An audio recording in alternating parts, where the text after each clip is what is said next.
regular meeting location due to the health pandemic. Persons may monitor this meeting from a remote location by Zoom. Information on joining the meeting can be found on the school website. Public comments prior to the meeting can be made by contacting the superintendent or the board chair by email. This meeting is being recorded. Access to the recording will be available on the school website as soon as reasonably possible.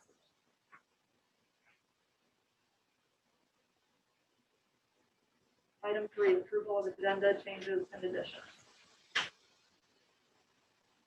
I make a motion to approve the agenda. Is there a second? I'll second. Krista? Second. All those in favor? Aye. Opposed? Passes. Approval of minutes. A, consider the approval of the minutes of the school board meeting from November 18th, 2020. I make a motion to accept. Carl, is there a second? I'll second. Jerry, all those in favor? Aye. Aye. Opposed? Consider the approval of the minutes of the special school board meeting from November 30th, 2020. I make a motion to accept. Second? Second. Jerry, all those in favor? Aye. Opposed? Aye. Item 5, consent agenda.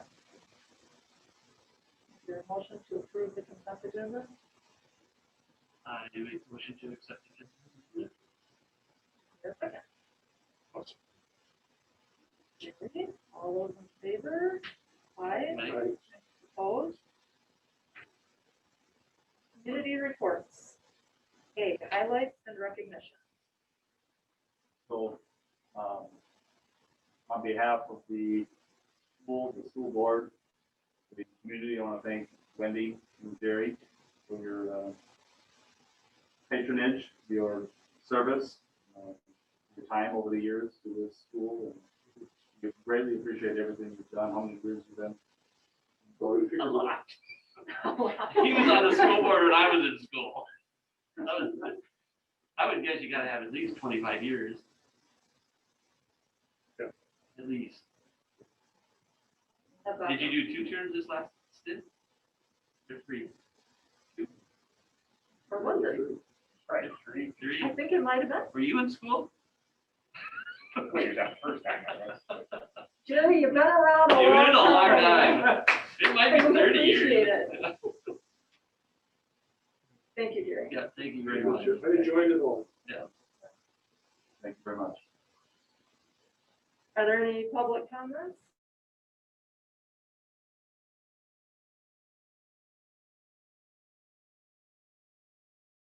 It'd be under our, And as part of the later would be okay, incorporated. I just wanted to- Taxation. School board committee updates. Anyone on there that has met? go ahead. We had a community ed meeting a bit ago. We are going to do not much can be planned since everything is so up in the air. We all have the desire to do a twins day like we did a year and a half, 2 summers ago, whatever. But we want to do it again, but still, since everything is so up in the air, we're not gonna go forth planning with that, but we are doing the light contest within town, Christmas lights. How about doing a snowman building contest in January, February, March?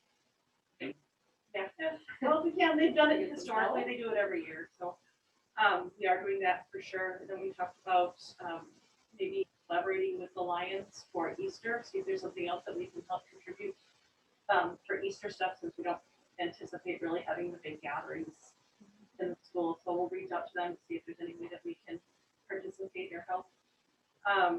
And then also talked about potentially putting up a little ice rink, but they're gonna, more on the city side, just and liability insurance and all that goodness.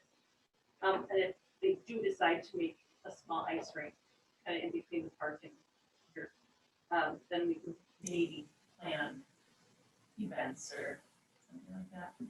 But that's kind of where we're sitting. Yeah, in classes. Good. Thank you, Krista. LPAC has been meeting. We can start sports January 4th. Fourth, yep. More guidance, I'm assuming, is coming from the high school league from what I read. Expect, there's a meeting tomorrow that will be sharing more information. As far as the details of. Yeah, stuff when- here and yep. all that. I don't know if they'll have that information tomorrow, but we need to start planning, so.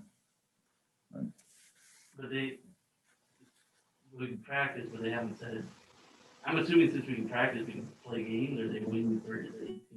Well, what it said is that practices have to start on the fourth, no earlier. And then, but there's no guidance from the state high school league as far as when game starts. Yeah, right now it's currently 8 days. That makes it like 12, so you do the math, it's like 2 weeks after Christmas, Mhm. New Year's. Yep. They're trying to keep communities together, and then they'll. And we're hoping that they extend the season so that we can actually have a complete season, but, More to come on that. I guess back to that, we just approved it in the consent agenda. It's a camera for our streaming athletic events. It'll help make it look better. I guess it wasn't the best. Right. I didn't see it, but Can you do videos at the games? yeah, that's what that camera's Yep. for. We were doing it off an iPad, and it wasn't very clear, I guess. So we bought a camera that'll make it clear. and then we'll be able to use this for other events like Yeah. graduation, concerts in the future, things like that. So, I didn't think it was too bad, what was, because I watched some of the volleyball games on there, but it was just kind of hard to kind of tell who was who. I heard football was really bad, but I don't know. I mean, they were so far away. Mhm. you just- Right, so I think this will. This will help. You see if there's a- ring flag there, on the camera. I think that's what it, Yeah, I think. this is designed for just streaming, so it should improve. The people who have used it were very pleased with it.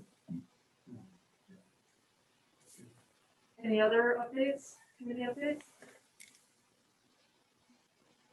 If not, Bradley? Financial reports? All right, let's see if I can share my screen here. Amy, you wanna hook me up with screen sharing? You should have it. You want to go to turn your volume, so they can hear. I have unmuted myself, Perfect. but I still can't share my screen.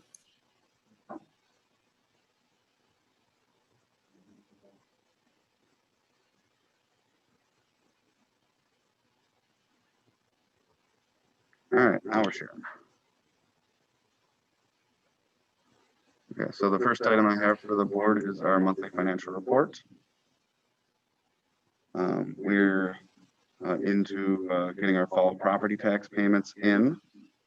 So that's been good for our cash flow here. State aids continue to come in. And federal grants, we're gonna see that one take a tick up here in December when we've received already, but the last amounts from our coronavirus relief fund grants. So that'll be another chunk of money coming in on that federal revenues line. Looking at our expenditures by program, we are actually down a little bit in comparison to previous years in our total spending, as a percentage of our budget anyway. Big changes are, just timing of when we make those big purchases like school buses, and we have not done one of those yet this year. We did just take delivery on a new van. We've got a van that's reached its 12-year life, so we've got to replace it. So that was, I think Tuesday the van came in, so you'll see that payment on next meeting's report covering that. But that's in the budget there that we approved to begin with. So then Looking down at our salaries and our benefits, we're tracking right along with our budget there for this time of the year. So I'll flip down to our other funds. And yeah, as we've talked about, our food service revenues are certainly down. Even when we were doing hybrid, we had fewer kids in the building to eat lunches and breakfasts. So we're going to continue to see that be a down area. Our staff are still here, and we're doing our best to keep them busy. But our revenues aren't there. We are saving on food costs for sure, but that only takes us so far. In terms of community services, a lot of those programs are not really running right now, so that is keeping our expenses down there. However, we are still running our preschool programming, and we now are running our Cubs Club programming. So those both fall under the community services umbrella. Debt service, I just got our invoice for our annual principal and interest payment, so that will be coming up on next month's report. I'll get that plugged in. That's our biggest cash outlay in a given year is making that payment. It's technically due on February 1st, so I'll pay that in January. But that will finish up almost our entire expenditure budget for debt service. Any questions on monthly financial report?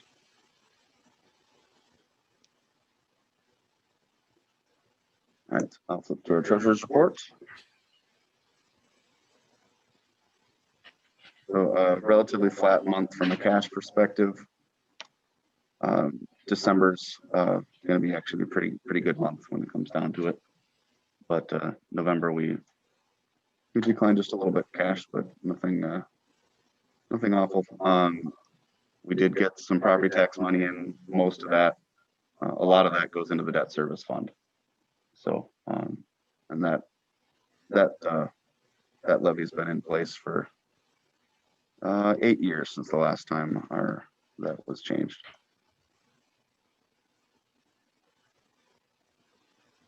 All right, any questions on treasurer's report? All right, next up is payments.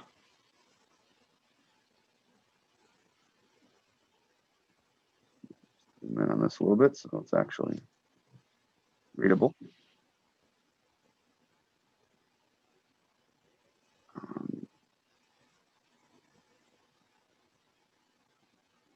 Key items here, there's a line for Decker equipment here. We got some new cafeteria tables to allow our students to spread out more at such a time as we're able to get them back in the building. So better prepared to socially distance at that point. There's a payment here for Smith Schaefer and Associates. That's our audit firm. Then Predictive Technologies is the company that does work with our HVAC system. So they actually billed us for a couple of projects they were working on back in August and September. So that was a couple months worth of work. Pat's Tree Service. It's not just a clever name. They trimmed some trees for us. So.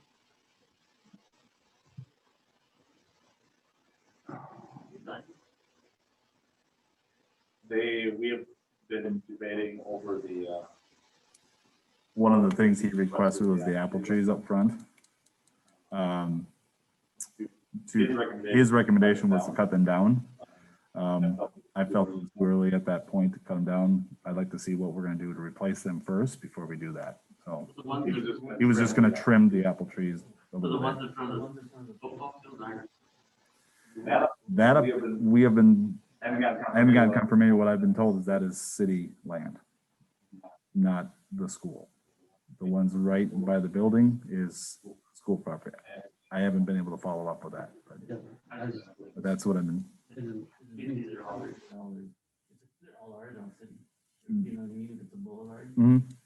I just haven't had talk to the city to ask that question, but I asked that same question of myself, like, well, that doesn't make sense, but. They all look the same at this point. Where we stop. But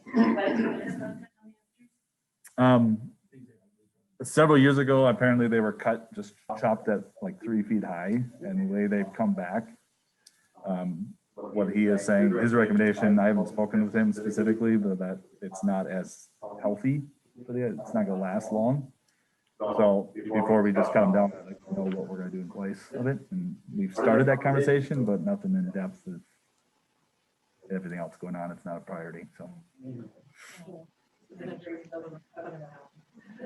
Right. That I have been clear with. Okay. What are we gonna do with the other volunteers, like the current one that we have? We have not decided that. We will, the ones that, like this, we have been using this fall, so these will have to be moved to make room. There are some in there, we will have to see what we need, and then we'll phase them out. Something else. So the ones that we got was further along. Yes, yep. 10 personnel, I think it was.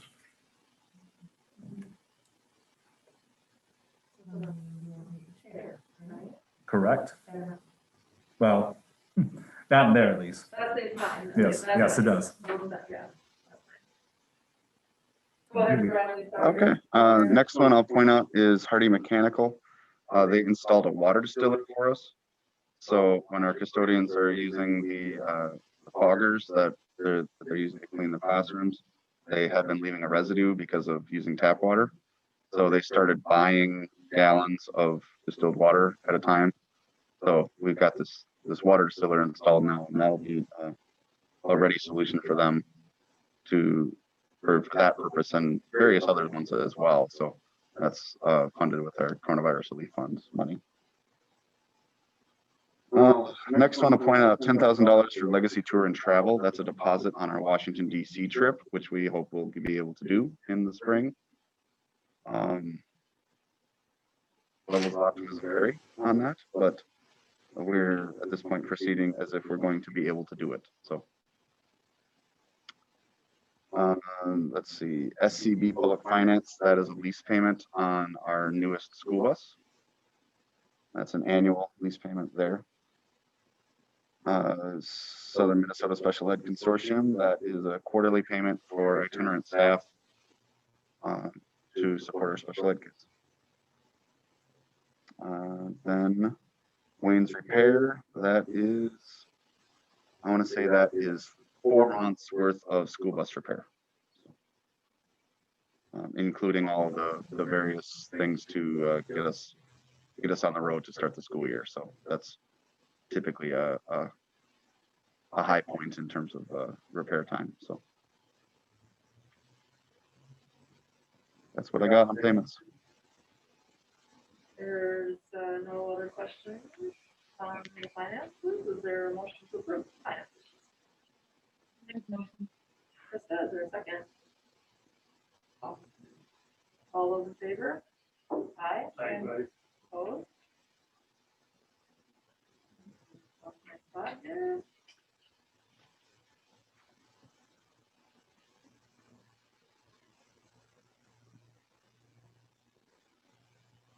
Reports, presentations. Approval of the IND 497 Fruit and Taxation School Board Resolution.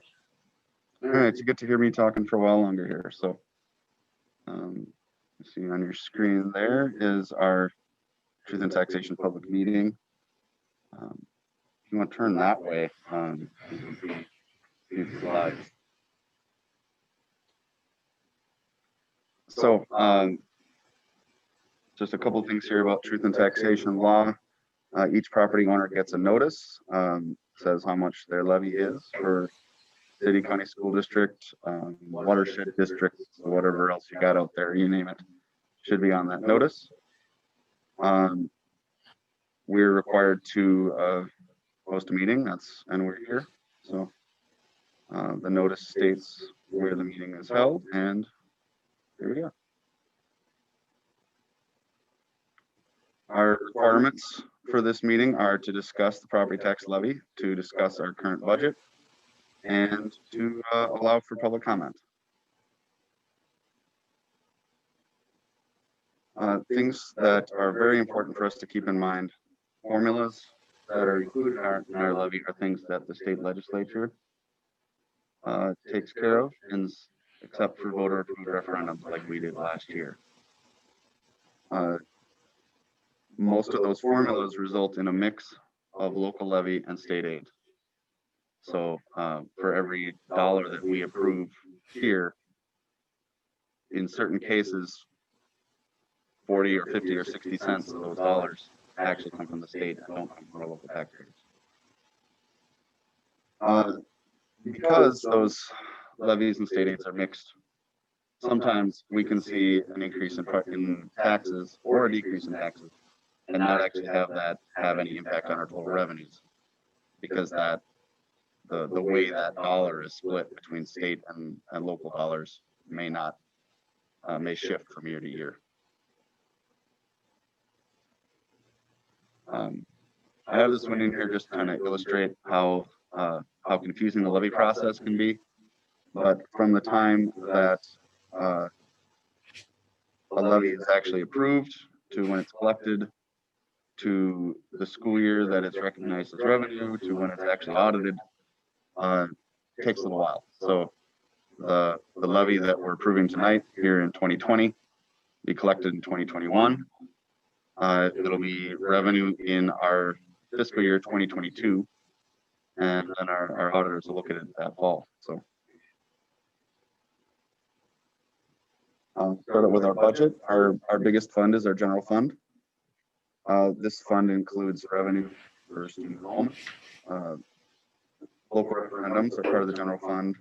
This is where everything for our classrooms, instructional supplies, our special ed programs, extracurricular activities, transportation, just about almost anything you see from the outside looking in that's the school to you, that's mostly in the general fund.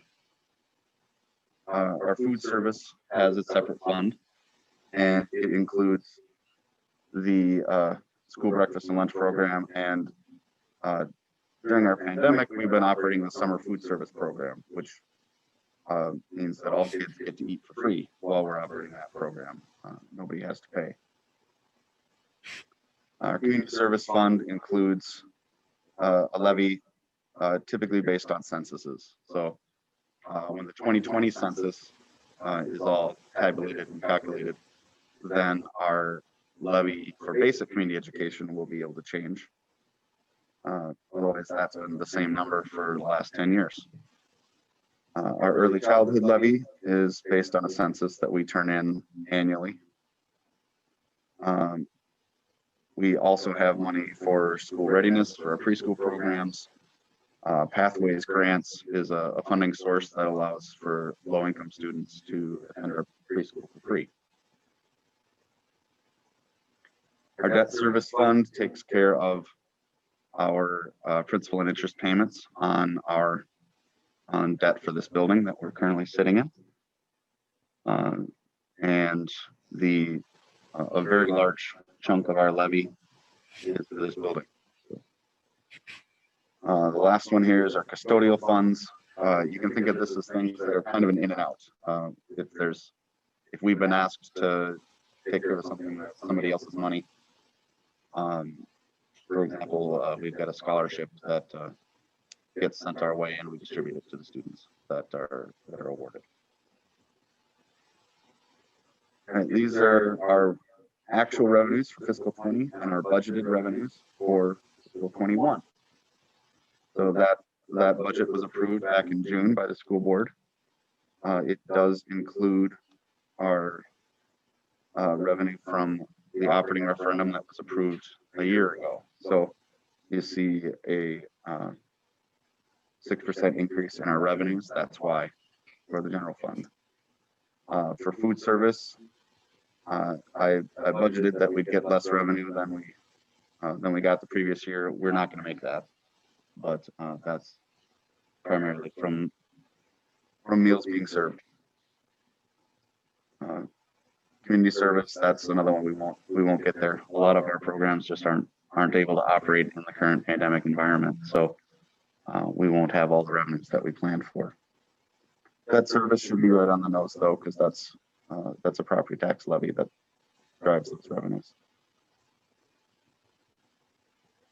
So when we look at our budget in total, we look at where do our general fund revenues come from. 77% of it comes from state aid. We get money per pupil, and we get special ed aid that's based on expenditures. Local taxes are 4.91% of our general fund revenue. Another 2.95% comes from federal aids, and 14.83% comes from other local revenues. That includes interest income. We have a chunk of revenue that comes in from our relationship with the Chile for athletics. We split our costs with them, so that shows up as other local revenue when those dollars come in.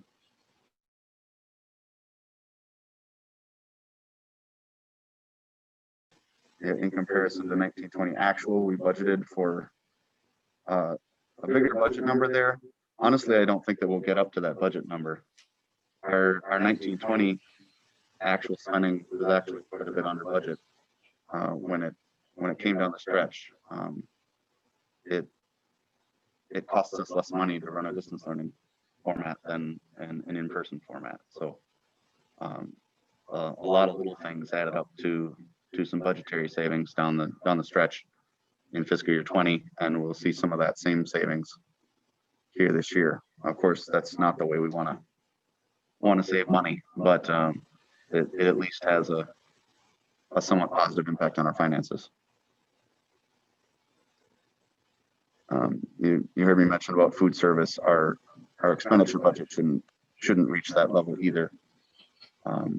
One reason that this food service number actually came in quite a bit less, we were able to use grant money to fund some of the time that our staff had that couldn't be allocated to serving meals.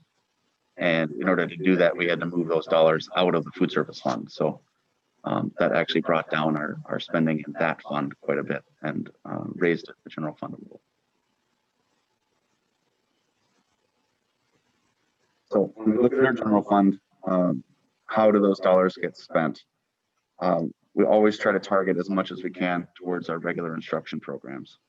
That's the things that you think of as school, kids being in the classroom with the teacher. Our next biggest area is special education instruction. We do have a fairly significant portion of our student body that does have special needs of one kind or another. Pupil support services include transportation, so that's always a big one for us. Then our numbers get smaller when you start looking at our sites and buildings, our district admin, district support. One thing with our sites and buildings that we have going for us, we are a one school district. So we're able to save some money in comparison to some similar sized districts that have 2 or 3 buildings. So that's a nice feature. Also, with the building we're in being relatively new, it keeps our maintenance costs lower. I'm not going to say low, but lower than they otherwise could be with an older building.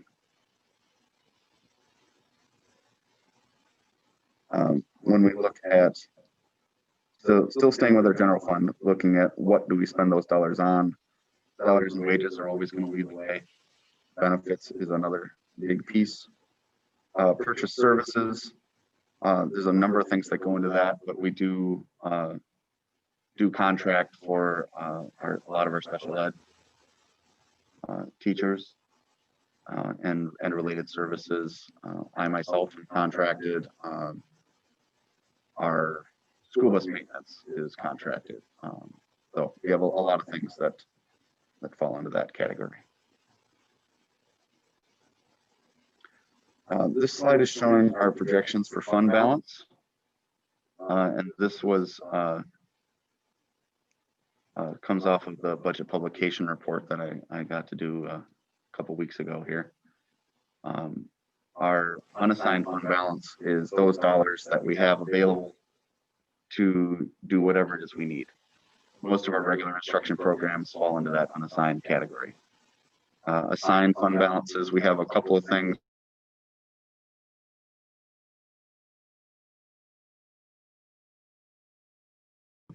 There's an ag piece in there where our ag class makes some things and sells them. So we let them kind of hang on to that money for their program needs.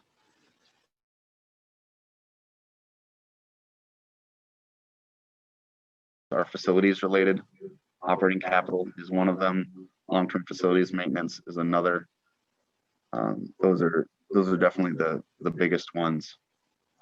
Our long-term facilities maintenance was actually a negative number for a couple of years, and we've managed to make up some ground on that. So we're projecting that to be a positive number this year. Non-spendable is for items that are essentially already spent. When we have prepaid expenses where we pay a bill prior to June 30th, that is for the coming year. We set those dollars aside to be the following year's expenditures. So essentially those dollars are already spoken for. So we set them aside on a separate fund balance. All right, getting back to our levy, the levy we're looking at tonight is to be collected in 2021 and will be for our fiscal year 2022, which is July 1st, 2021 through June 30th, 2022. All of our property tax levies are either set by a state formula or they are voter approved. There are a lot of things that can change how much taxes a given taxpayer might pay. The actual levy that gets approved is that's about 40 pages this year of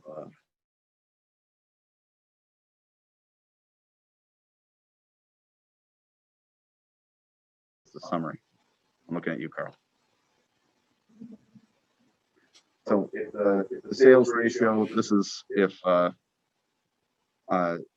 it's comparing the assessed value versus actual sales in a given year. If the way the county assessor assesses given property changes, and if they get too far off from what the actual property sales show, then that can change things. If the legislature changes the way taxes are to be allocated, recent changes have been including credits for ag land and a number of things that have positively impacted our ag property owners. The switch on that is when a district like ours is 80% ag property. If we levy $1 and 80% of our property is exempt from it, that last 20% of our property has to pick up that whole dollar. So other things that can impact us here are if laws are changed in health and safety for our buildings. We're conducting some radon testing just right now, and that's the grand scheme of things a relatively recent change. Our voters can increase our levies. We can go for bond issues to building or repairs, and we can also ask for increase in our operating referendum. We did that a year ago. Local factors can also change taxes. So if property values are going up in the area, that can certainly impact a taxpayer. If someone else in the district gets a property tax abatement, that can push dollars onto other people's tax bills. If there are some improvements on property that weren't taxed, but now the assessors pick them up, that can decrease other people's taxes by getting that on the rolls, or that taxpayer would be negatively affected.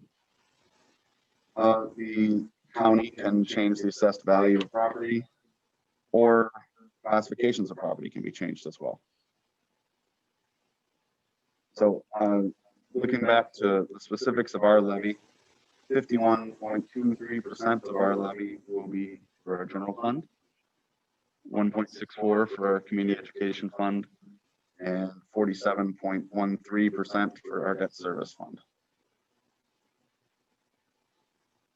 And these are those levies expressed in dollars.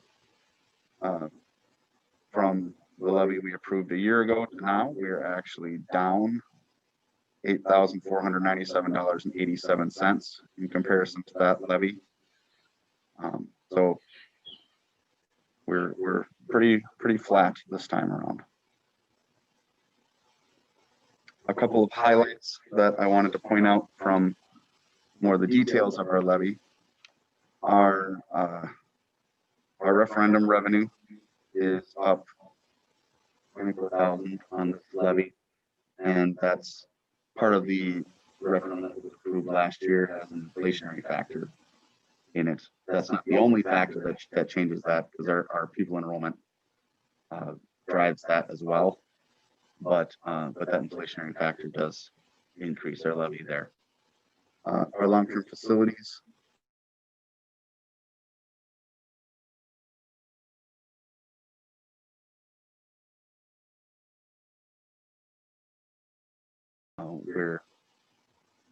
Our amount is actually less now than it was last year.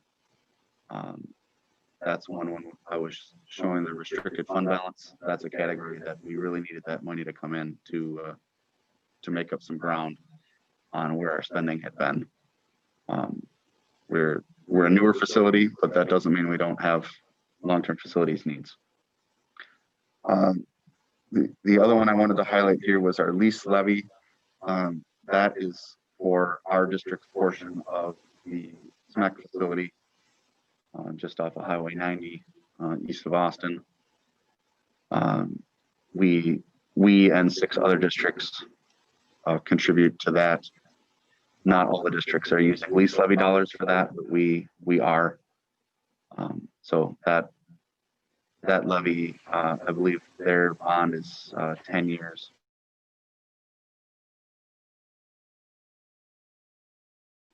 That one will be with us for a little while, but not as long as some things are. Okay, what are some variables that can cause tax increases and decreases? Changes in market values, classifications, class rates, property tax credits. We actually have a very big one that benefits most of our taxpayers. There's an ag credit that offsets, now I believe it is 50% of our debt service levy. So when I flip back a little bit here, our debt service levy, we levy about $500,000, but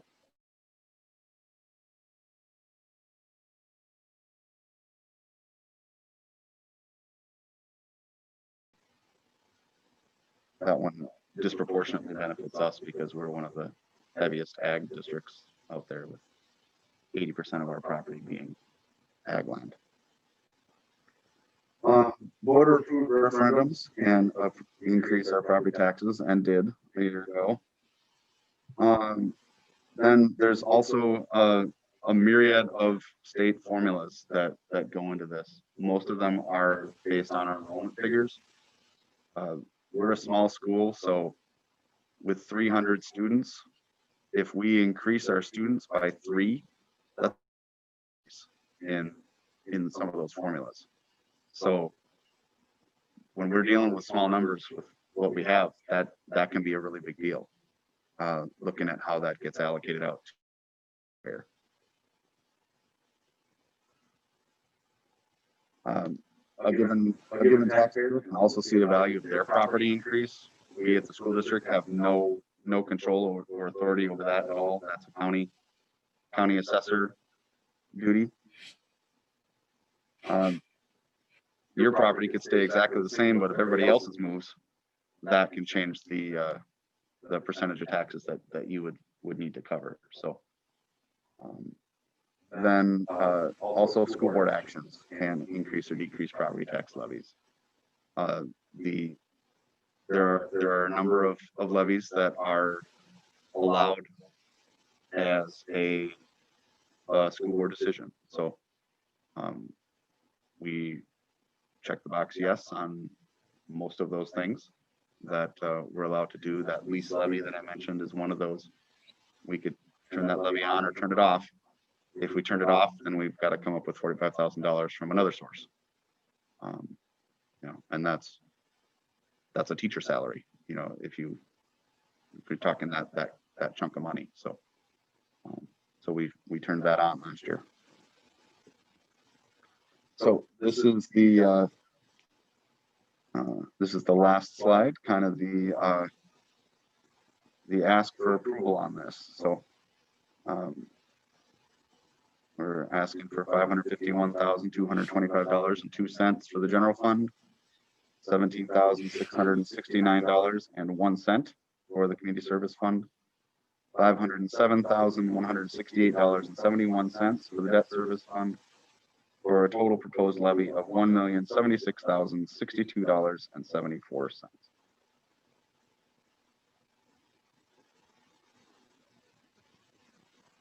If there are public comments, we can take those at this time. I'd like to make some comments before. When we started this, we had state people down here. And in that meeting, they done the calculation all right, but they totally missed on the group of people who were sitting. And that really frustrated me. But when we said what we're going to have referendum about Brian and I, we were working each one. We had to lease the loan increase from maybe $10. And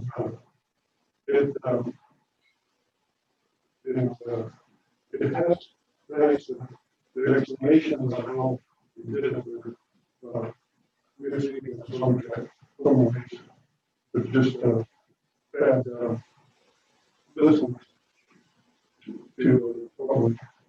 And the positive part of why we did it that way was that all the students come from all the other districts to here. They're paying for those students. And that's a big difference. That's why we pulled that rule. And I think when you get it all done, we make good money. You look at the other districts around us. Like Southwood, we're spending all this money. But we spend that money all the time. And that's why it's higher. It's higher now.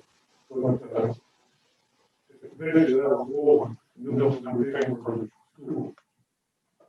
And I think when you have this already, we're going to do a good deal for especially that one.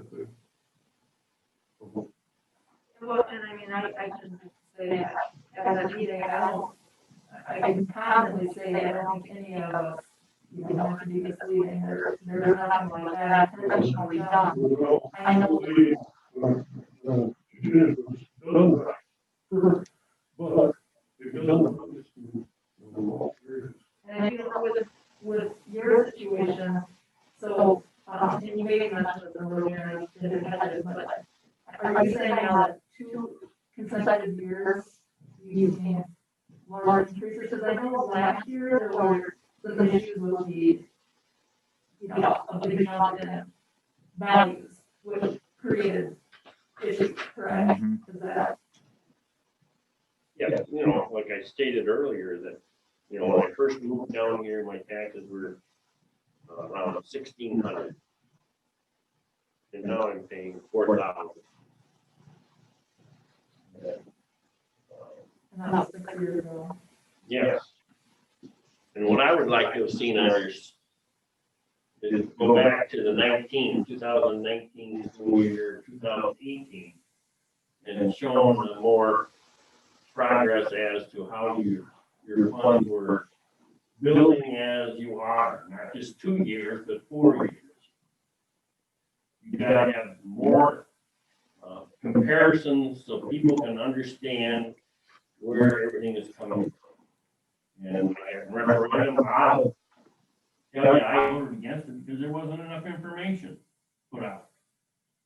And I'm surprised that it passed myself, due to the fact that there was very little information about what you guys were striving to do.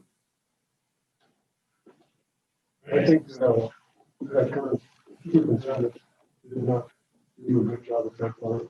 No, And, I agree with you. I mean, to me, if I remember right, the information come up in August and the vote was in November. So there's very little time for the public to actually react to the fact that what this information was. And we had, We did have the meeting, were you at that meeting?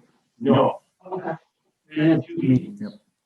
One was here. And just like tonight, there's no indication that this was supposed to be a Zoom meeting and not a personal. Right, and I guess those are generated. But yes. Right? Yeah. So that's. But if the county is doing your work, it's as reported, to notifying the public, we should have had them put that on here.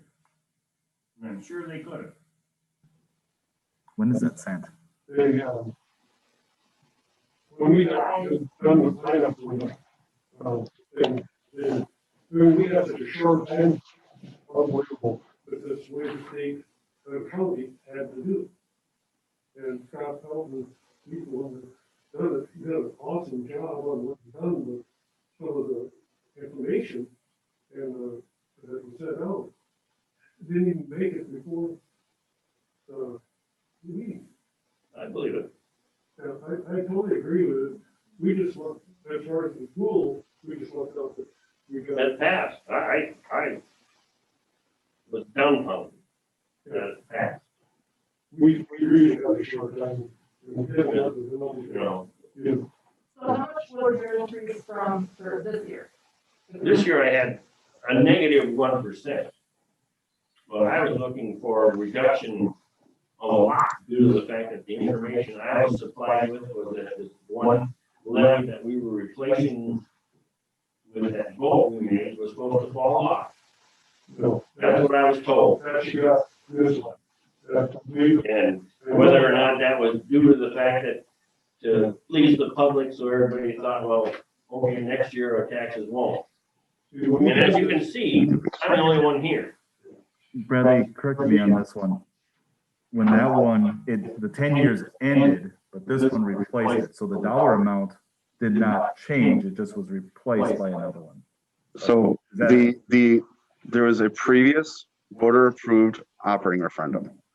In the time between when that was approved and when we sought a new voter approved referendum, the formulas that the state used to provide us with revenue had changed so drastically that all of those dollars that had previously been approved by voters were available to us without having voter approval for them. So all of those dollars from the previous referendum are rolled into these numbers that are. So we kind of built up a. yeah. Well, no, I'm not saying that we built up We did. something.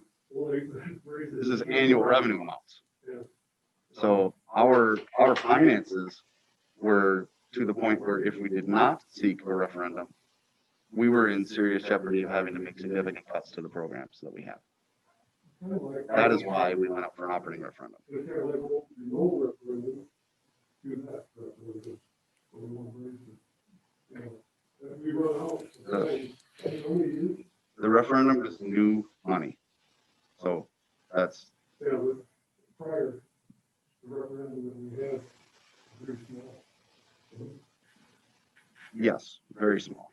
I actually, Very small and didn't have inflation. So when it passed. Yeah. Over 10 years ago, for that previous one, I think that's what you're referring to when you said the one that falls off. So there was no inflation with that. We were getting roughly like $300 a pupil, I think was something, it was very significantly low. Don't even use that as a number, but it was a very small amount. Okay? Obviously, operating costs have increased over the last 12 years. Our programs have increased. We're trying to make the best school possible. We were to a point that unless we sought out a voter-approved operating referendum, we needed to be able to use it for programs, for salaries, to maintain a high level of quality education for our community and for our students. And that is what we ask the voters for. We held multiple meetings. They were publicized both on radio and in print. And we had these discussions.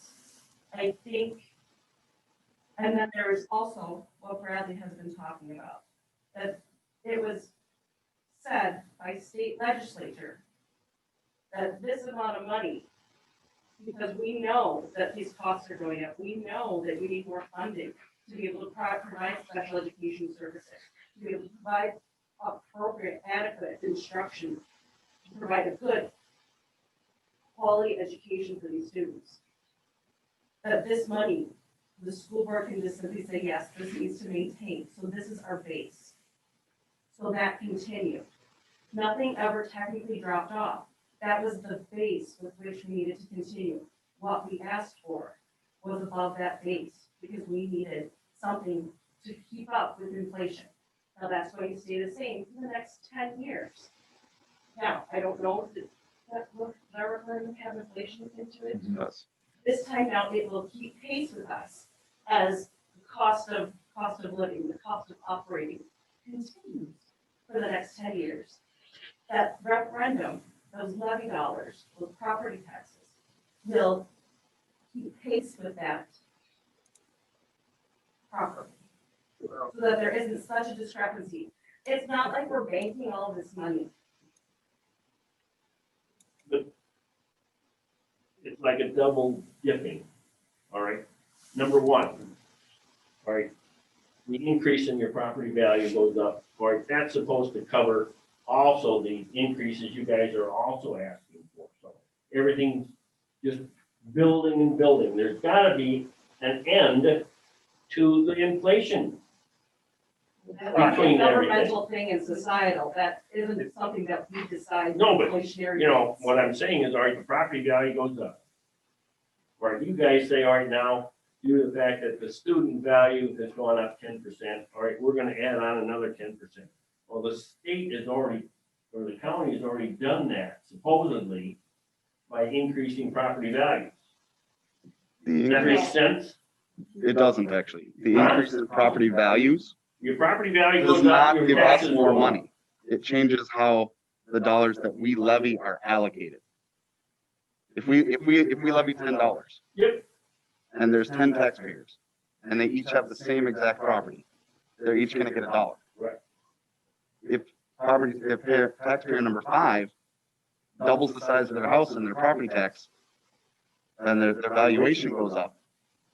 Everybody else is now gonna pay less than $1, and that person's gonna pay more than $1. But we still get $10. So you can definitely have a double whammy on your taxes if your I wish I valuation would have goes brought up. my statement from a year ago, so I could tell you what my 2019 overall taxes were, so you guys could just see how. But that doesn't change the overall dollars that we have been asking for. The But it did. The But it county did. has asked, Because otherwise, why would my increase on, the voter approved? I know it was less than $1,000 at that time, now it's 1,400. What would your value do though? Huh? What'd your value do on your property? Right now, What was your value before, what is it now? well, that, I can't say for 19. Right. That's what I'm saying, I don't know, I wish I would have brought those papers along as well as this year. But I mean, I'm guessing your property value went up. yeah, it went up $12,000 in 2020, and it went up 11,000 in 2021.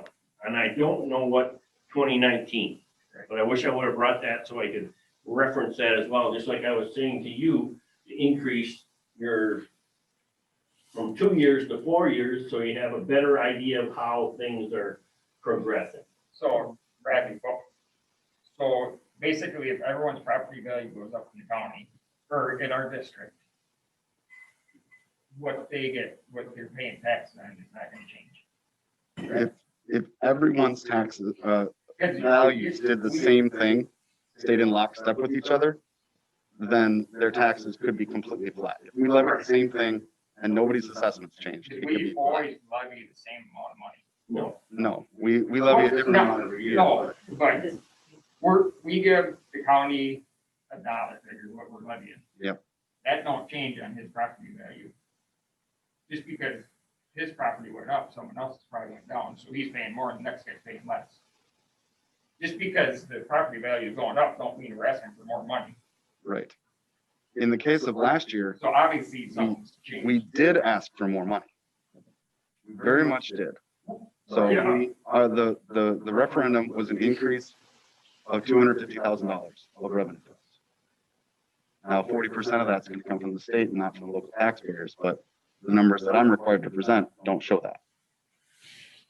And unless we wanna go and look in like page 13 of this thing and look at numbers that are about this big and I could show you equalization factors. But I think if you want to compare $250,000. the whole thing with, other districts, we are way out of our.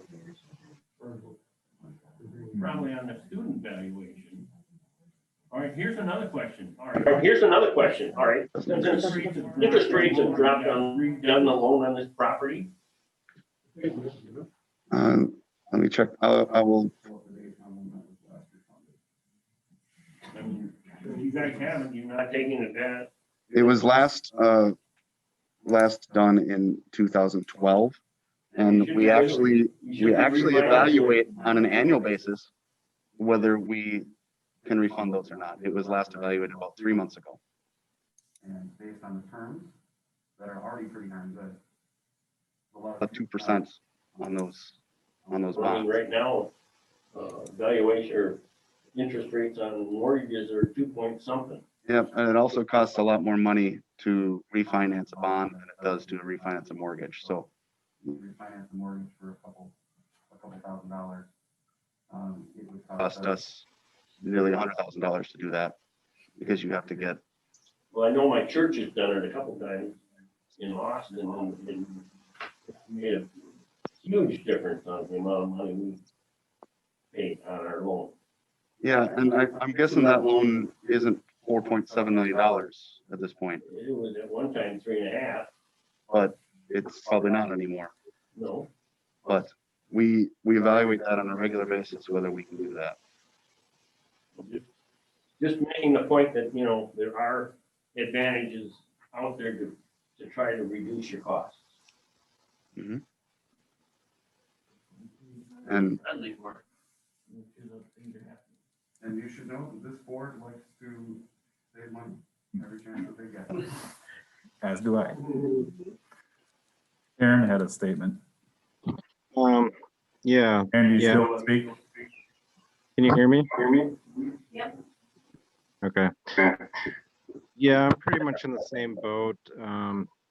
My taxes more than doubled for the school levies, from 2019 to 2020. I called the superintendent last year and he kind of made it sound like there was another levy expiring this year. So yeah, I expected my proposed taxes to go down, you know, whatever it was before. Like the voter approved levy was like $400 in 2019 and it went up to $1,100 in 2020. So this year, so from 2019, I was paying like 800. 2020 went up to 1,800 for the school levies. And then looks like next year proposed is 1,650 for both levies. So yeah, I guess seemed like there was a lot of misinformation or lack of information as to whether this was the new referendum was replacing the existing one or adding on to the existing one. And one thing that was said was like, but they were only increasing the per student from 840 to 850, but which didn't really add up when it's only $10 per student. So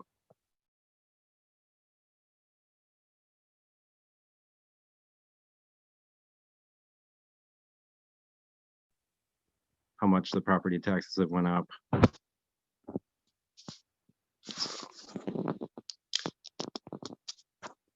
What sounds like some of the frustration is from the idea that that levy would be ceasing, and really that it should have been just replacing. You just replace the original levy with another levy, which is only $10.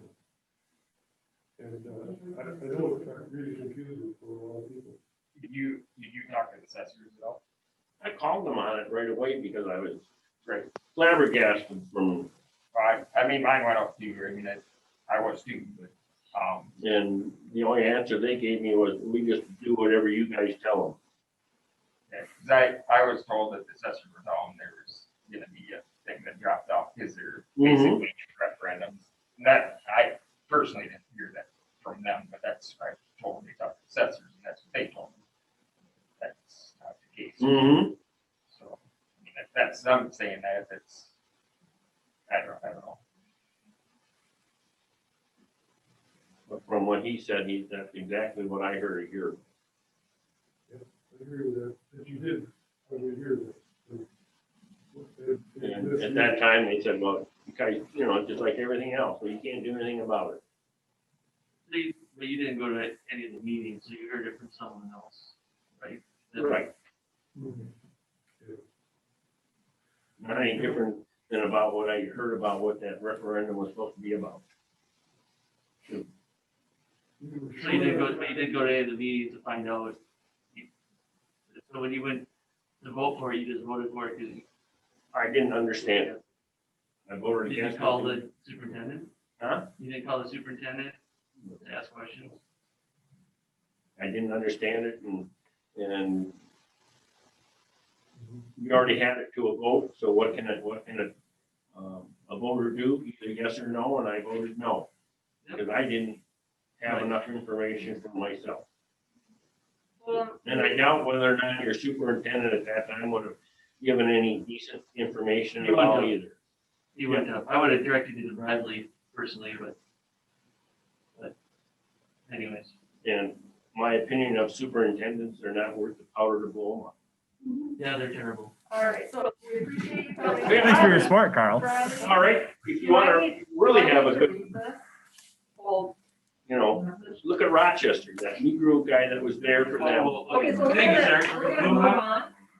But anyway, Yep, Thank you, All right. thanks for coming. I'm out of here. Thank you for coming. Appreciate it.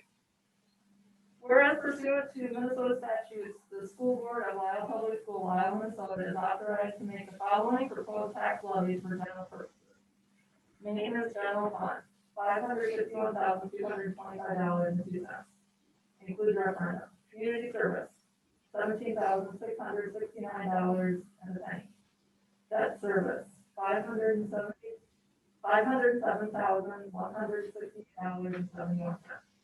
Total proposed school tax levy, $1,076,062.74. Now therefore be it resolved by the school board of Ohio Public School, Ohio, Minnesota, that the levy to be levied in 2020 to be collected in 2021 is set at $1,076,062.74. The clerk of the Ohio Public School is authorized to certify the proposed levy to the county auditor of Mower County, Minnesota. Is there a motion to approve that? Motion to approve it. Thank you, Jerry. All those in favor? Aye. Opposed? Motion passes. Jamie? All right. Some of the things I have to talk about, later in here, but just a couple updates. our enrollment is staying steady at 289, the same from the last month.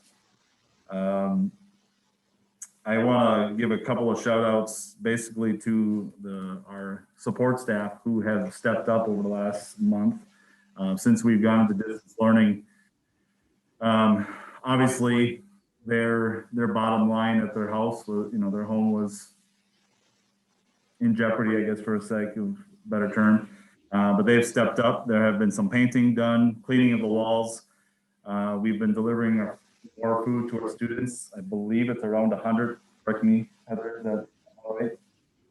The lunch, the meals, around 100 students that we're delivering meals to, which I think is, we were hoping we get 50 and we've doubled that. So actually it's been a good thing. There's been some scanning of some documents that need to be scanned. Otherwise we just have the paper trail. So, when asked, they've stepped up and I appreciate that.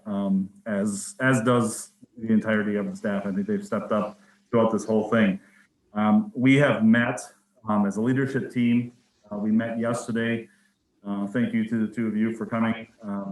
We met the previous week to start talking about kind of how distance learning is going and what can we make. We realize that we have a set of students, percentage of students that this fits. The distance learning fits for them. They are okay with it. And there's some that are able to at least stay above water, but there are some that just are struggling. They've, and we have to continue to figure out how a way or multiple ways to reach them, how to engage them, how to basically re-inspire, reignite their love for learning. And with distance learning, it's extremely difficult. And if you ask any administrator, teacher, even parents across this country, they're going to say the same thing. So we've been in distance learning, for just a matter of weeks in the elementary. Officially, we haven't been with the high school, but I think if we're being honest with ourselves, it for the most part is. We planned yesterday that we were going to send out a survey. So to any parents that are listening right now, we'll be developing a survey that'll be sent out early January with multiple questions about things. We're also going to send a similar one to staff. And then this morning, the governor, or this afternoon actually spoke, they made some updates to our safe learning plan. Basically what he's across the state, they want the elementary to come back to this in person. And what in-person learning means is that the entire class is in the same classroom. That we do have to do some spreading out, but we do not have to follow the 6-foot rule. What he's asked is that students have to continue wearing the mask, that staff and staff have to wear the mask and the face shield.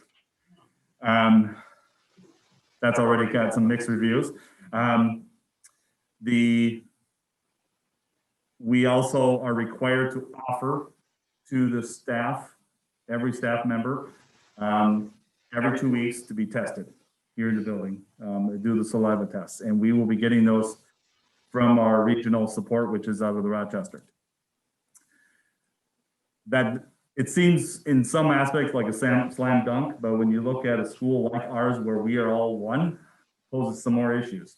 Because this ultimately means we could put all of our elementary students on one bus. Well, our parents are going to be comfortable with that. What does that mean for our high school students? We want to bring them back. There was a part of me when I heard the commissioner speaking to me, I got excited that this might mean we get to bring our high school back entirely. Then I started to think about it, like, okay, are parents going to want 70 students on a bus? Or any student, no matter what grade? So what I'm trying to say tonight is that ask for the public's patience on this. Our the survey that we get, that we send out, we are going to send multiple replies or out to parents so that we get this survey. It is extremely important that we get their input because without that, our survey in the summer really stated some key things, but I think some of that has changed, but the survey is gonna be very important for us to make that decision, because January 18th is that day that we are supposed to begin to phase in, and what that phase in also means is that we're only supposed to bring 3 grade levels back full-time. So the example they gave is we could bring K1 and 2 back full-time, but that means 3, 4, 5, and 6 have to still do distance learning, and we can't bring them in 2 weeks later. So if that's the case, what does that mean to high school? That means we're pushing that into February to get anything. So we've got our work cut out for us. So it's going to be an interesting next few weeks to decide what's going to happen. So have they changed the number, like before it was 50? Yep. Did they change that then too? So it's a great question. So it was interesting. So if you, this superintendents, the Southeast met last week, and we discussed that, and there's a state, I won't call it a board, but there is a state group of superintendents and legislators that are working through this with the governor about. In August, we thought that 50 was, like the Vikings winning the Super Bowl. It was a long shot, okay? All of a sudden, we hit 50. All of a sudden, we We hit hit 50. 75. All of a sudden, we were at 209 for Moore County. We are now back to about 113, and it continues to drop, which is a great sign. But what they are trying to decide is, what is that number? The goalpost keeps moving, has basically moved for the last several months. Well, ever since this whole thing started, and we just got to figure out. I'm not ready to wait for them. I think our staff wants the students back, but there are some things that we got to put in place and make sure, because we know that if the students are in their seats, they're going to be more engaged. We can do the stuff that are going to engage them. We can only do so much when they're at home. And so if there's questions from the board that you want us to ask that you think would be valuable to ask in that survey, please send it to us. Even you, Chad, as a new board member. We're gonna have to work over the next few weeks to get this and send this out, January 4th, 5th, something like that. And I think transportation will be a big thing. It will be. Because, I'm kind of shocked that they don't have any capacity limit to that, but that might be a thing for. Yeah, I haven't read the whole thing. It just came out. It highlights where the change is. If there's a change in that, it would have highlighted. I didn't see it. So, I guess my question is, we bring the younger kids back. So would there be an opportunity to bring some high school kids back at the same time? Or that's why I was asking. we theoretically could, Right. but I think transportation is going to be because we've talked about maybe 7th, 8th, and 9th one day, 2 days in a row, and then the 10th, 11th, 12th, something like that. I mean, all those options kind of changed with what he said today, opened up, but if we can figure it out, I guess we want them in.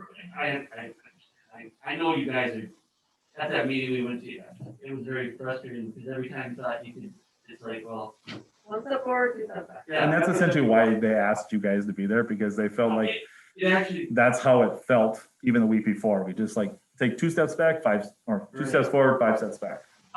but I guess at the end of the meeting, I was wondering, does our staff feel comfortable? I guess I felt like there was an issue with staff not feeling, I get high school staff. Yeah. We're not very comfortable with everyone in the building, so are they comfortable with, like you said, 7, 8, 9, 2 days? Yeah. I don't know. And I think we're going to pose several scenarios to the staff in that survey too.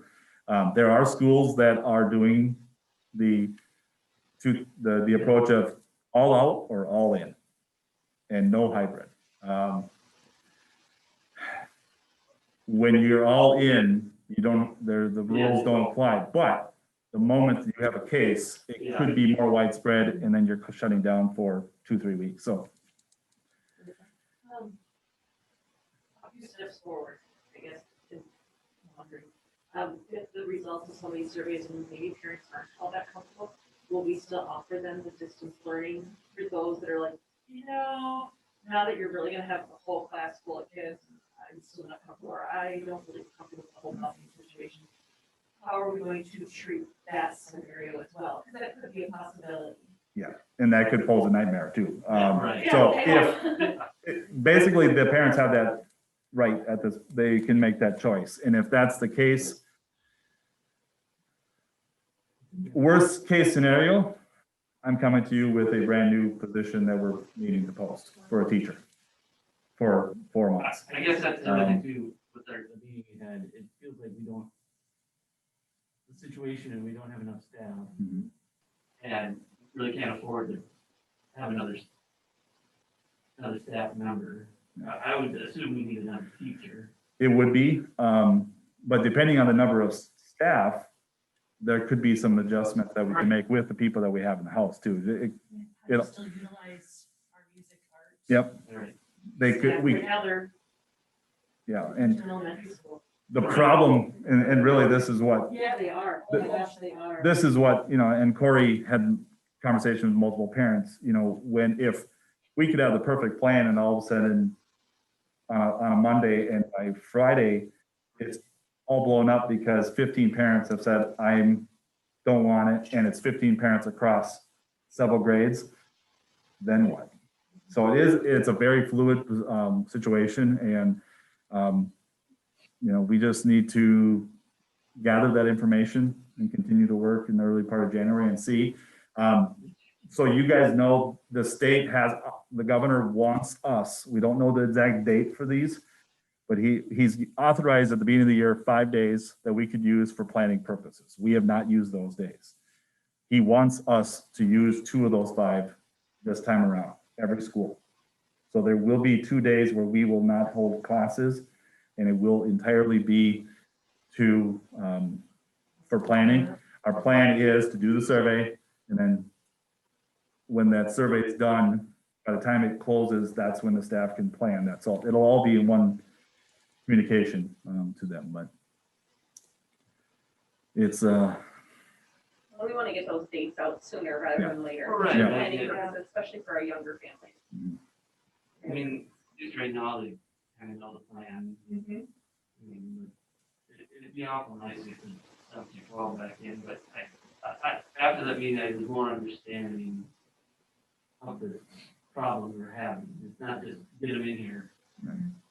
You know, and There's a lot of pieces, so many And pieces. it just isn't. and it's realistic, and I'm to be very transparent. This afternoon, attendance has issues have gone up. You asked about the number of failures. It's a widespread across the country, especially in the state. Compared to the last 2 years, I used the same cohort of students. This year, 7th, 8th, 9th, and 10th. The number of students in that field grew, but the number of Fs in first quarter alone, which usually is the best quarter for grades, doubled. So I think I didn't do obviously enough analysis because, like I said, the number of students grew because I'm looking at a larger group. But that's still concerning that the number of students that they are just distance learning is not engaging for them. And there's no finger to be pointed at for that. It's just simply they're looking at a screen for 6 hours and it's hard. It's demanding on our staff to look at the screen for that long. Are we gonna have to look at some options for punishment? I'm glad you asked. So we brought up, so we've been working with Riverland, so just a little side shoot, but I'm on the committee with SMEC and Riverland, and we've been working on some things on how to grow some of the options, concurrent and also courses. SMEC has done a SMEC Academy. Well, we put into place last year to do SMEC Academy. We couldn't do it, but it was an opportunity for students to learn some STEM. There you go. I couldn't think of the word. STEM classes. And that is one thing that we brought up in that. Is that a possibility that we know that across the MAC we're going to have some credit recovery issues? Could that be some, some opportunities. I've also talked to a couple staff members. This has been a thing in my brain for all the years that I've been in education is I've been told by so many 7th and 8th graders, I don't need to worry about school right now. I don't need to worry about grades. I'll worry about grades matter in 9th grade. That just irritates me. It's irritating me. Because I'm like, you're wrong, because the habits, we all know that. I don't need to preach to you guys.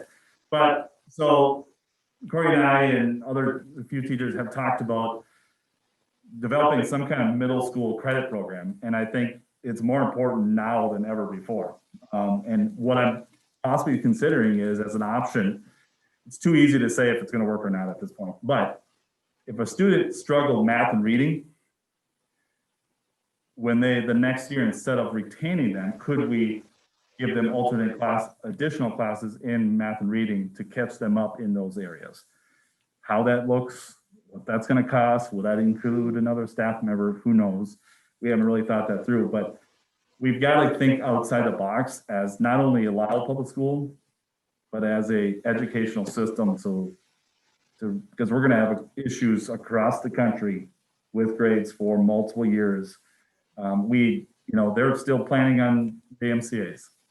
As ridiculous as that is, and the fact that we are in person, That's a waste. Wasted money. as if we're in person, which we probably will, God willing, we're going to be, those kids are going to be sitting in the classroom taking a test that they have not been truly taught this year. And then August, the media is going to love sharing that 10% of our students pass, only 10%, I'm just throwing out a number. Our students are in danger. Well, What a shocker. yeah, but it's going to be a grade F for public school. How about this? So kids aren't used to getting up to get ready, get on a bus and go to school. Mhm. I mean, they're not used to that. Or to do paper pencil at this point. Some have struggled to get out of bed Right, and they've just turned their iPads on. So, right. It's just, I mean, that's a little, we're not used to going somewhere. Right. so we've got our work cut out for us for months and years, but we can do it. It's just, we have to think outside the box, and it's not a perfect system, but we'll get there. Once one handle, one teacher, going to get the verdict out of it, because he said, we can lock up those 7th graders and wait a year and I'd like to see maybe another teacher or two brought in and somehow get that middle going a lot better. Yeah, and it's, I've shared this multiple times. My dream is to get to that point of enrollment where we have a middle school program and a high school program. We have teachers that just focus on middle school. Middle school's a different breed anyway. I always said there's a special place in heaven for middle school teachers. So, and if we can get to that point, that's far years from now. So, if we have to, Bradley and I and Corey, we're going to have long conversations in January about if we need to hire a teacher, how does that fit? And so those are the tough questions that you guys want us to make. So it'll be, if it always has to be what's in the best interest for students. And a lot of decisions that have been made across, and even with me, I'll take ownership of that, have not always probably been in the best interest of the students. We talk about mental health and all this other stuff. We've got to make better decisions. We've got to make better, we always got to be looking forward months in advance to what the effects of our decisions will be. And we expect it of our students. We've got to do the same. And so,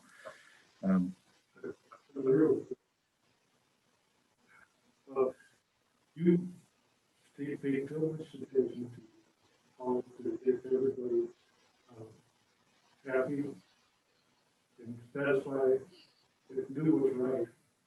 And that's, I'm leading this group, and I'm leaving it in a very good shape. well, thank you. It's not all me. I have a good good people around me. So thank you though.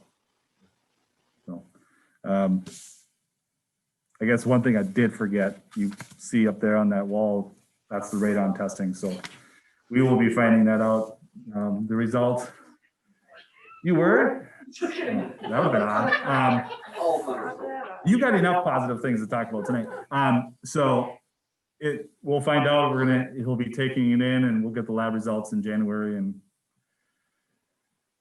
hopefully that's all we hear about that. So, but thank you.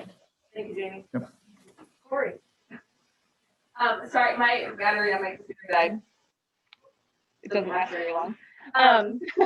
So I wanted, like what Jamie was saying, but I wanted to give some shout outs, especially to our paras in our building. So they took on something that we never knew what it was really going to look like. We never had an after school childcare program. And I know it's something that, you know, Bradley had talked to me that we should have had one a long time ago. Like there should be something. And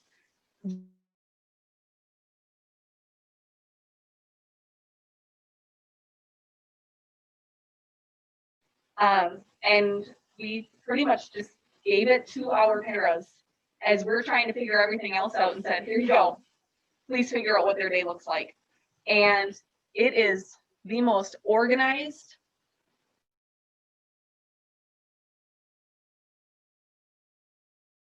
every single different schedule, every single different Zoom call. If you walk into our multi-purpose room right now, there is a huge whiteboard and it has every single student and each of their individual schedules broken down by time. So our paras have able to follow along with their Zoom calls while their tier 1 parents are pretty much off saving the world or trying to. The other thing Bradley and myself and Julie Rice have been working on is bringing some more valuable resources into our early childhood program. So Julie and I recently attended a virtual seminar on a program and we had some dollars available in the early childhood area. So we decided to move forward with it. And something that's really exciting is I'm starting to go with a 3-year plan here on some expectations for our building and what we can offer for early childhood.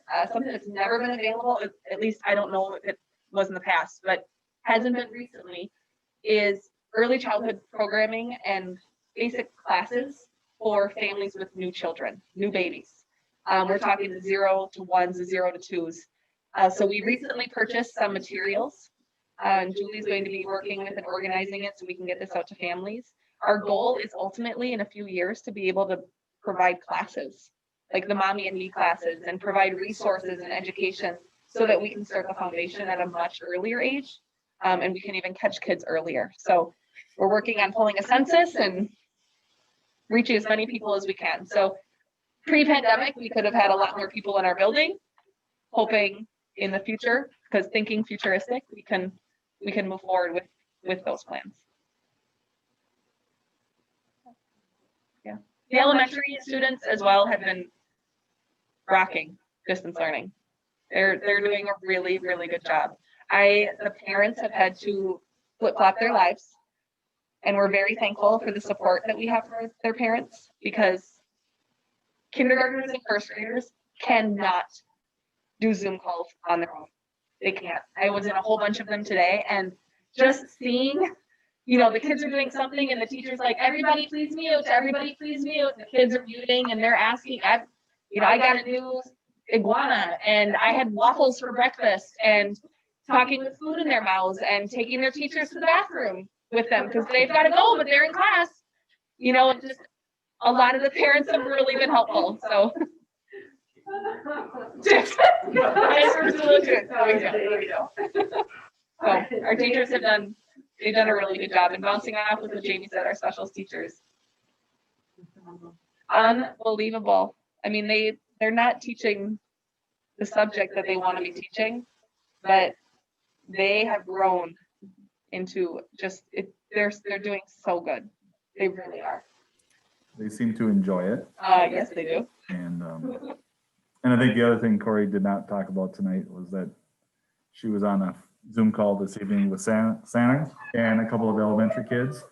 Tomorrow night is too, so parents. The Zoom code information is on our website. to log in with Santa. I mean, we're connected through the North Pole. That's how we got connected. The North Pole sent down the Zoom code information. And Santa's on there, so families can log in and he reads the story to them. They can take pictures with Santa. And I recommend, I mean, it'd be super cool if some of the older kids would log in just to see They're it. logging in tomorrow. Are you? Good, good. Yep. Just you and Joel.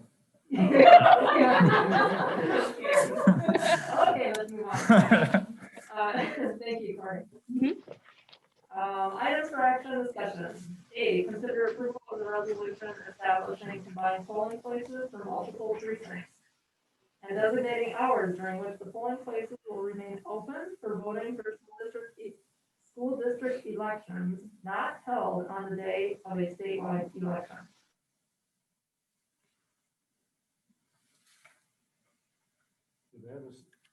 Well, if you're doing the township, it's already doing it. I think that's a good idea for others. Bradley, do I have to read that entire? I'm gonna say no. So the thing to keep in mind for this is a situation like our operating referendum last year, where if we're doing an election on our own. So you have the election this year was presidential, had Senate seats, had representatives. That's going to be, all the precincts are open. So this is designating the Lisle Township Hall as our polling place of record for the coming year. We have the right address. We do. Yeah. We need to do. Trust you, Brad. Checked. I'll make a motion to approve it. Thank you, Chris, is there a second?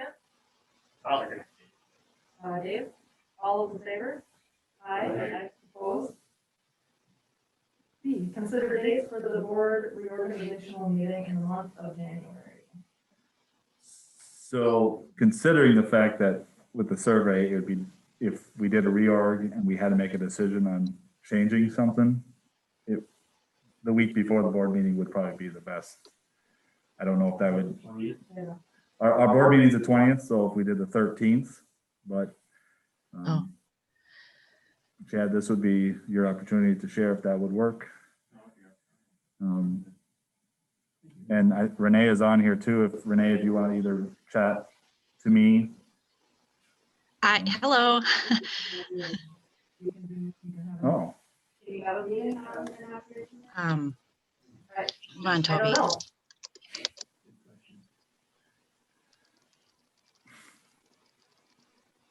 I don't know when not.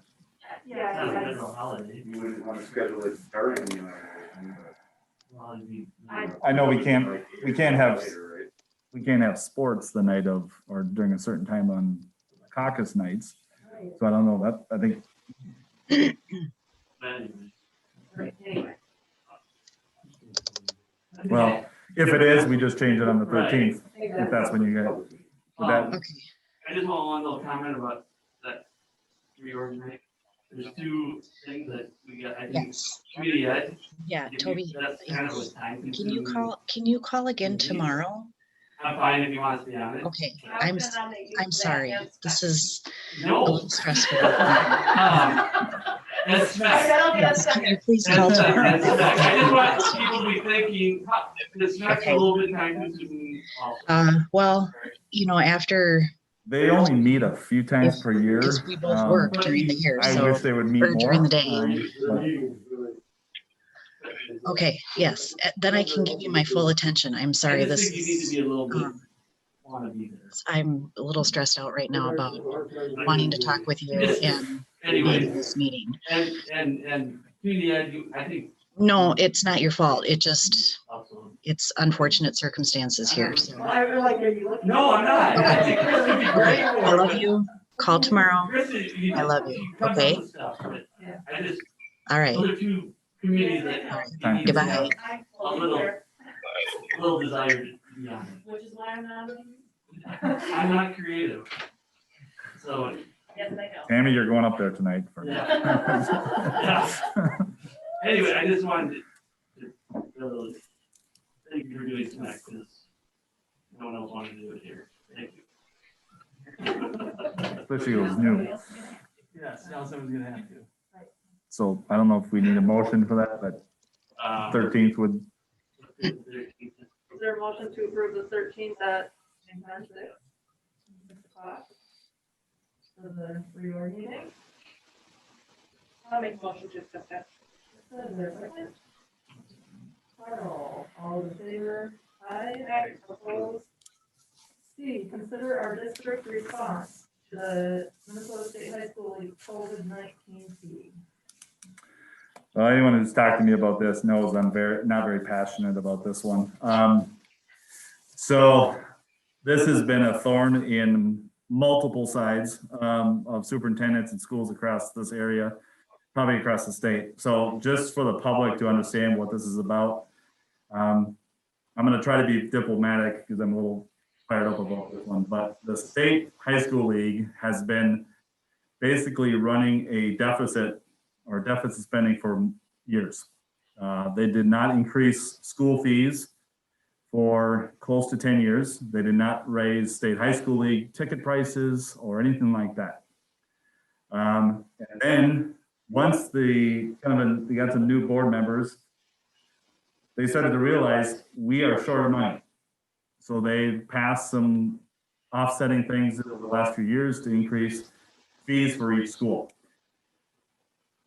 They realized that wasn't enough.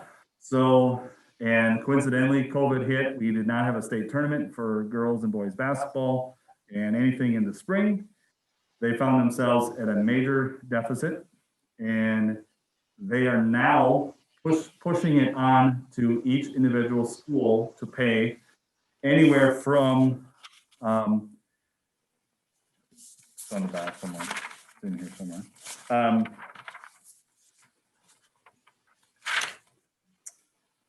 About $1,000 to $11,000, and they had it prorated by class. I was one of the soups that originally started arguing this with the State High School League, the area reps, even had a conversation with the executive director personally. They reconsidered in the October, November timeframe. They reduced Class A and Class AA numbers, which is us and Pacelli, by about 13%. Now that sounds all nice and dandy, but part of the reason they were able to do that is, if you recall last month, you guys approved a foundation, State High School League foundation thing.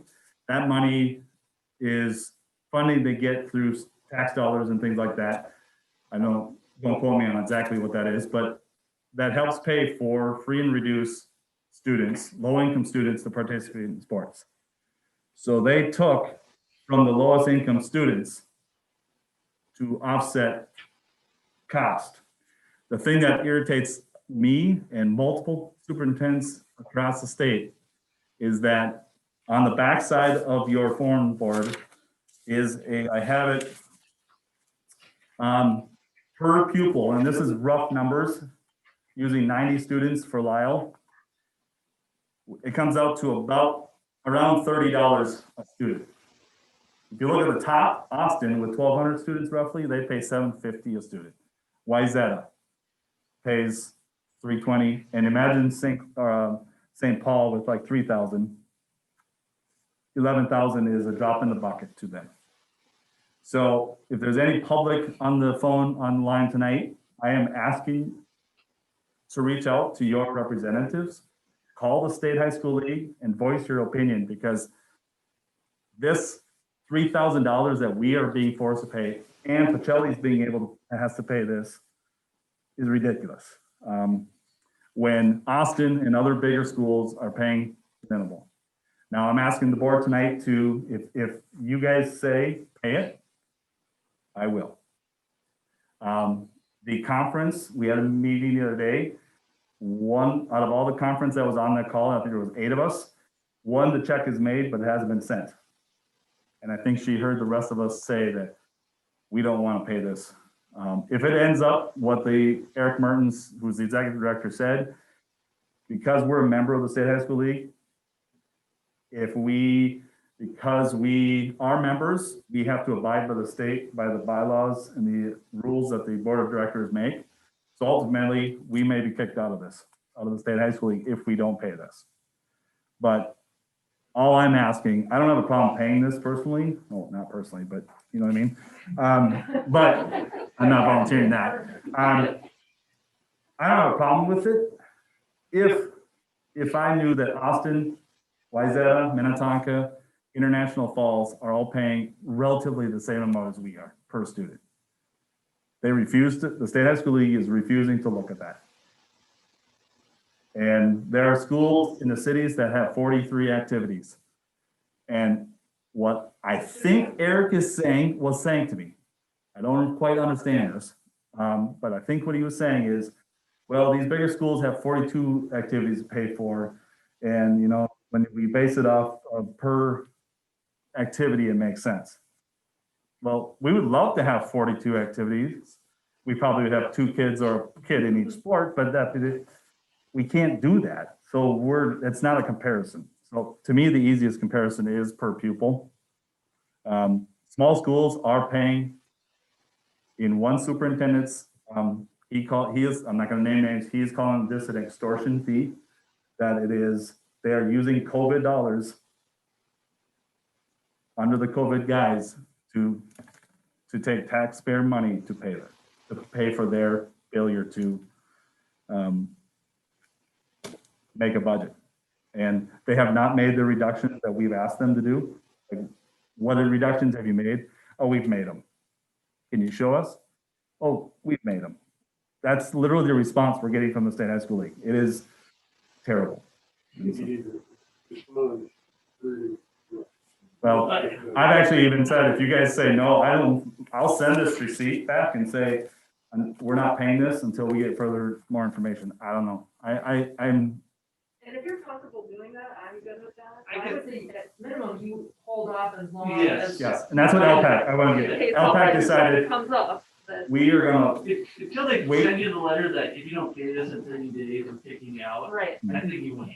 I think. Because they're not just gonna, we're not gonna be in the league one day, and next day we're not. well, we're not gonna be the only school in the state that's gonna, and it might be, I don't have a lot of, it might be just the Southeast Conference that's refusing. I really doubt that, but I think we wait. I think you wait till the final notice. Maybe they're like Sirius Radio. I'm just, They'll keep dropping. We're gonna take the privilege of saying, we're gonna say, keep it. you can make a motion, just. Make a motion, keep them on. You can let it, we'll fight it out. let's just not pay it. That's what I- I'm comfortable with that. Hold off and. Yeah, hold off until I know that's probably. Until they pull it. Yeah. And Pacelli is in that same boat. You okay with that? I currently have it in the superintendent's queue to approve, and until he does so, I won't pay it. Okay, thank you. I hate looking at it, I'll be honest with you, but If you take it off the screen. If I have an audit finding next year that's about payment of bills, That's and fine, that's the one that they happen to pull a look at, that's fine. we'll take a finding. Yeah. Yep.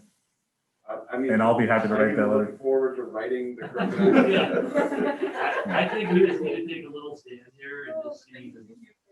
and know this, Morally, it's horrible. it is. And they're taking funds that are supposed to be used to support the most needy in your school, Yeah. financially, economically, and COVID money Yep. that is supposed to help Yeah. your school And- to stay safe. And they're We're not the only, you guys are not the only board that's made this decision. And if you go to the State High School League, you can see the board of directors' names and email addresses. The one for our region, I have not received a reply yet from him. So, Well, until we see he responds. Yep. When he Okay. responds, we'll pay it. all right. Yeah. So it's a non-issue until it becomes one. Thank you. Thank you for, I don't know if you made a motion, I guess there's a motion on the table. I don't know. I think we need a motion on that. I don't know. Okay, so D, consider approving the licensing presentation agreement with K-12 licensing. So this was something that was approached to me last year when I was the AD. I told the guy at that point, just, we need to hold off because we're in a pandemic, he understood, so he came back this fall to build.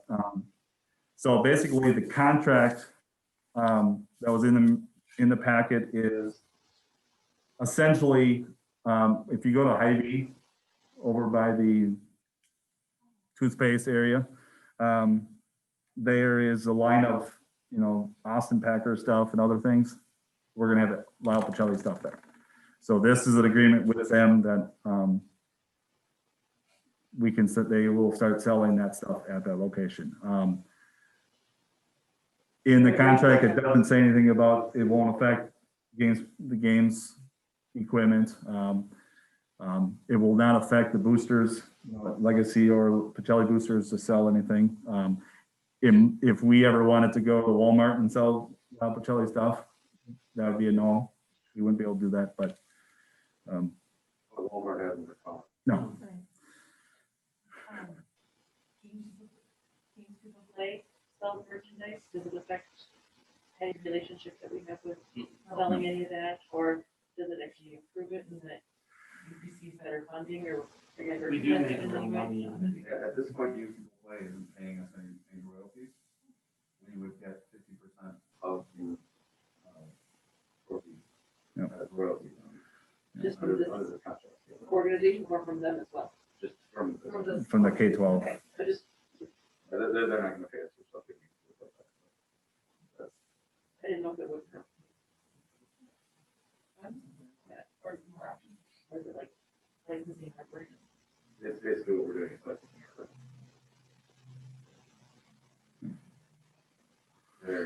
their position is that they're not gonna go after local stores and say, you can't do that, we have a contract. So they would do that in the case of Walmart or Target. All right, is there a motion to approve? Carl, is there a second? All those in favor? Aye. Aye. Opposed? School board member comments? Just thank you to the outgoing board members. It's been fun. I learned a lot, and I felt good about everything that I did. And I'll miss you guys. You've done a great job, Jerry. Personally, I could say that you helped me a lot in this transition with the chair. The thing I always appreciated the most is like, you are so calm. Always the same, consistent and same, and I'd be like getting worked up about something, and Jerry would always be like, it'll be fine. It's good. Yeah. All right.